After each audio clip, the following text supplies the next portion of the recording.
आम्हाला शिक्षकांचा विरोध नव्हता.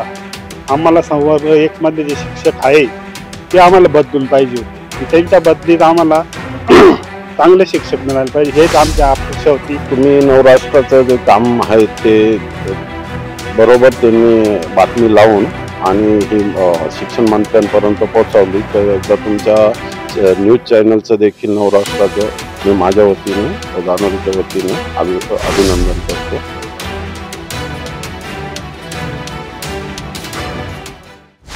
आपण बघू शकता जानेवारी जिल्हा परिषद शाळा काही दिवसापूर्वी विद्यार्थी नसल्याची बातमी प्रसिद्ध झाली होती. शाळा सुरू झाली परंतु विद्यार्थी शाळेत आले नाही. पालकांनी बहिष्कार टाकला होता. संवर्ग 1च्या भरती संदर्भात तसे बदली संदर्भात या बातमी प्रसिद्ध झाली होती आणि आपल्या नवराष्ट्राने ही बातमी प्रसिद्ध केली होती. त्या बातमीचाच इम्पॅक्ट झालेला आहे आणि स्वतः शिक्षण मंत्र्यांनी बातमी बघितल्यानंतर याची दखल देखील घेतली आहे. या संदर्भात बोलण्यासाठी आपल्याला येथील पालक आहे, आपण त्यांच्याशी चर्चा करणार आहोत. नमस्कार, काय सांगाल एकंदरीत शिक्षण मंत्र्यांनी तुम्ही भेट घेऊन आलात? शिक्षण मंत्र्यांनी गावातील विद्यार्थी आणि संवर्ग 1 मधले जे शिक्षक आहे ते आम्हाला शिक्षकांचा विरोध नाहीये, पण त्या बदलीत आम्हाला चांगले शिक्षक पण दिले पाहिजे. आणि काही दिवसापूर्वीच ते रिटायरमेंट होणार होते पुढच्या 2 वर्षापूर्वी. तर त्या बदलीत आम्हाला चांगले शिक्षक द्यावा, आमच्या मुलांचे भविष्य परत चांगलं व्हावा. त्यांच्या बदल्यात चांगल्या MBBS MA BEd असे शिक्षक इथं लाभले गेले पाहिजे. शिक्षणाचा दर्जा थोडासा चांगला झाला पाहिजे या हेतूने आम्ही त्या गोष्टी केल्या. तर आम्हाला शिक्षकांचा विरोध नव्हता.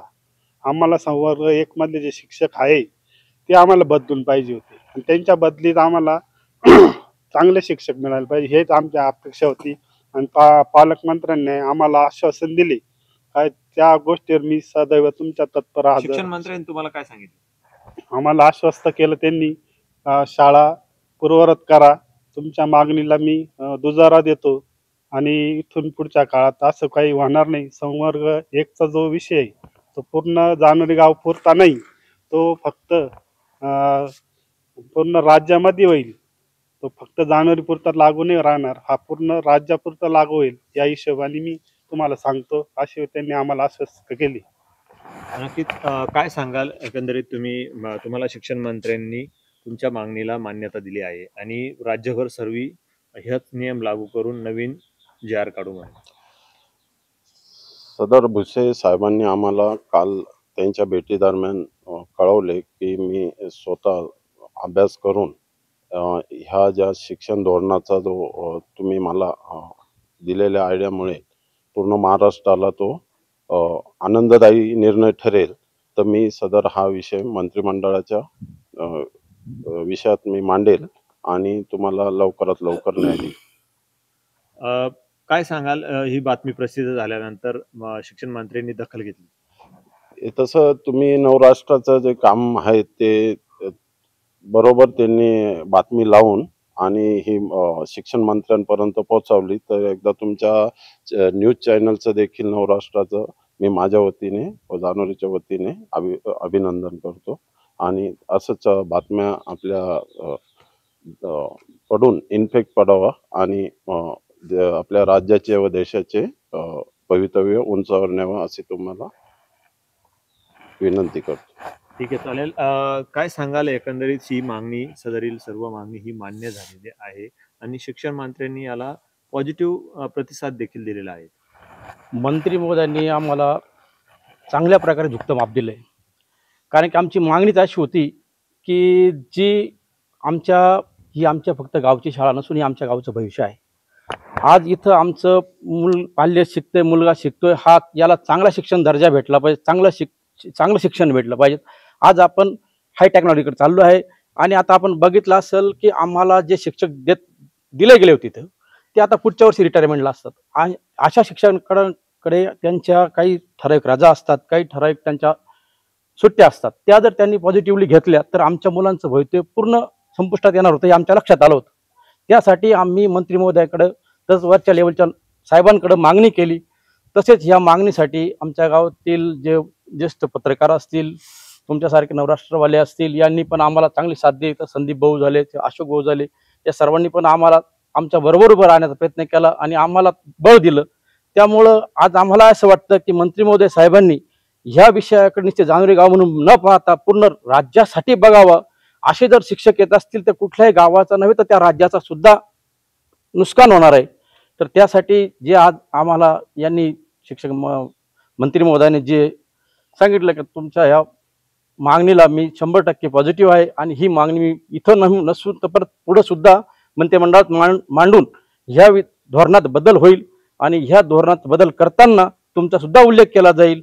त्याबद्दल त्यांचे सुद्धा आम्ही सर्व ग्रामस्थ ऋणी आहोत, आभारी आहोत. धन्यवाद.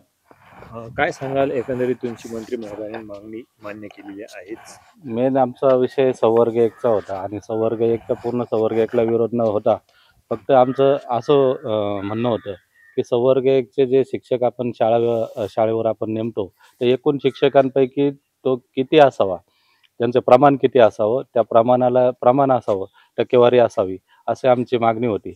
आणि त्यानुसार शिक्षण मंत्र्यांपर्यंत आम्ही आमचं गाऱ्हाणं मांडलं आणि त्या गाऱ्हाणं मांडण्यासाठी नवराष्ट्राचे देखील आम्हाला खूप सपोर्ट भेटला.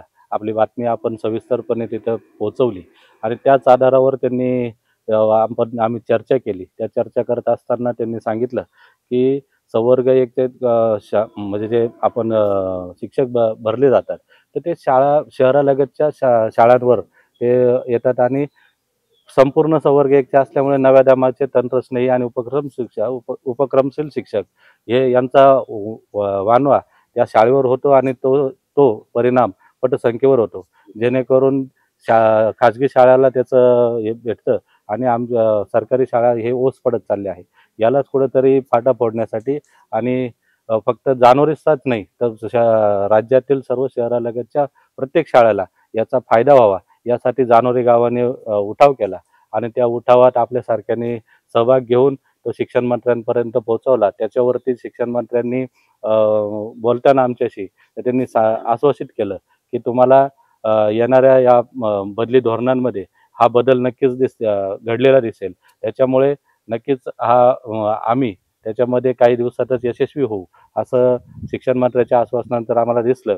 आणि त्याचबरोबर इथं जे 5 शिक्षक जे सेवानिवृत्तीच्या उंबरठ्यावर आहे त्यांच्या बदल्यात देखील उपक्रमशील आणि तंत्रस्नेही शिक्षकांना पूर्ववत करण्यासाठी सुद्धा त्यांनी शब्द दिला आहे. फक्त शब्द त्यांनी दिलाय ते आश्वासित पण केलं आणि त्यांनी शाळा पुन्हा पूर्ववत सुरू करण्यासाठी त्यांनी विनंती केली. त्या विनंतीला आम्ही नक्की मान देणार आणि उद्यापासून शाळा देखील चालू होणार. परंतु फक्त शिक्षण मंत्री महोदयांना आम्ही विनंती करू की त्यांनी जे आश्वासन दिलं आहे ते आश्वासन त्यांनी लवकरात लवकर पूर्तता करावी.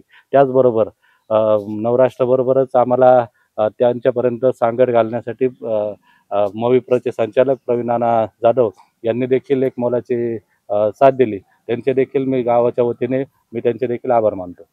नक्कीच आपण बघू शकतो गेल्या काही दिवसापासून जानोरी ग्रामस्थांनी तसेच पालकांनी आपल्या विद्यार्थ्यांना शाळेत न पाठवता शाळेला बंदी करत आम्हाला संवर्ग एकचे शिक्षक काहीतरी लिमिट काहीतरी मापात द्यावे, तसेच त्याची काहीतरी टक्केवारी ठरवावी या संदर्भात प्रशासनाशी वारंवार चर्चा करून शिक्षण मंत्र्यांपर्यंत हा विषय पोहोचवला आणि अंती त्याचा निर्णय झाला.